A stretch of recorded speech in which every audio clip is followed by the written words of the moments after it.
जय Jagannath. Breaking news. UGC bill 2026 supreme court UGC equity नियमावली उपरे स्थगितादेश जारी करिसेंती। सांगमाने ए भिडियो रे मु आपण मानकु संपूर्ण डिटेल ब्रीफ हाउ समराइज करिकि जणैबी। भिडियो स्टार्ट करिबा, भिडियो को शेष जाए देखिबे।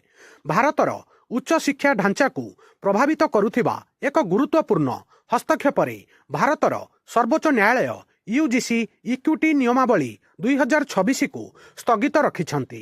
अस्पष्ट व्यवस्था एवं एहार संभाव्य सामाजिक प्रभाव उपरे चिंता प्रकाश करी सर्वोच्च न्यायालय 2012 मसीहा यूजीसी वैषम्य विरोधी नियमावली वर्तमान पई कार्यकारी हबो बोली सुप्रीमकोर्ट निर्देश दैछंती।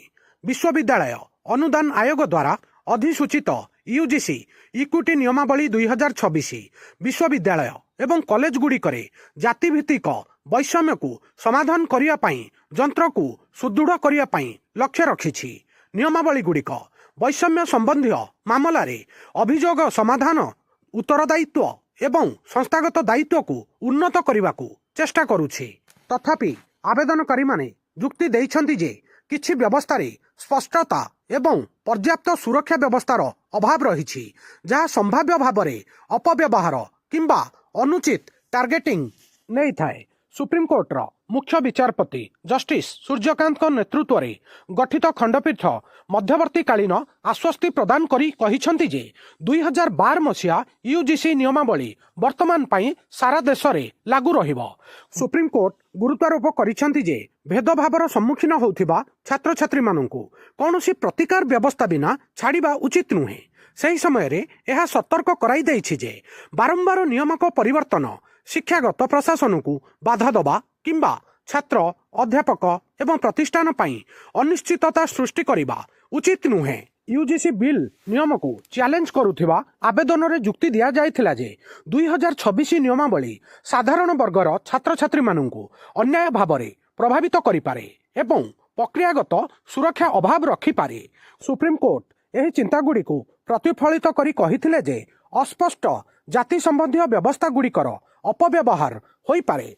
सुप्रीमकोर्ट केंद्र सरकार को नोटिस जारी करिसेंती एवं परवर्ती शुणाणी 19 मार्च 2026 पई धार्य करिसेंती। यह सहित आउ दुईटा पूरा पुराना केस तार भी शुणाणी हबो। आपण माने ना सुनिथिबे रोहित भेमुला एवं पायल तडभी तांको मृत्यु संपर्कित आवेदन सहित एही मामलार शुणाणी कराजिबो, जहा जातिगत भेदभाव एवं संस्थागत दायित्व उपरे वितर्क को गुरुत्वपूर्ण भाव में आकार देइछि। प्रधान विचारपति उल्लेख करिसेंती जे सही मामला गुड़िकर फलाफल वर्तमान चैलेंज फलाफल को प्रभावित करिपारे। वर्तमान पई यूजीसी बिल 2026 जोटा केंद्र सरकार लागू करथिले ता उपरे भारतर सर्वोच्च न्यायालय स्थगितादेश जारी करिसेंती। सांग माने एई छोटिया भिडियो रे मु आपण माननकु भारतर सर्वोच्च न्यायालय सुप्रीम कोर्ट को वर्डिक्ट विषय रे संपूर्ण डिटेल ब्रीफ हाउ समराइज करिकि जणैली। एटा गोटे बहुत बड़ करेंट इवेंट थिला, ओडिशावासी जानिबा निहाती दरकार थिला। सांग माने वीडियो केमिति लागिला निज ओपिनियन कमेंट माध्यम रे जणैबे। वीडियो को लाइक करिवे, हाइक करिवे। नुआ थिले वर्ल्ड अफेयर मधु जीके ओडिया चैनल को सब्सक्राइब करिवे। सबुदिन important GK, current affair, sports affair, world affair, employment news notification आपण मानकु एठारे ओडिया भाषा रे मिली थाए। वीडियो देखिथिबारु बहुत बहुत धन्यवाद। जय जगन्नाथ।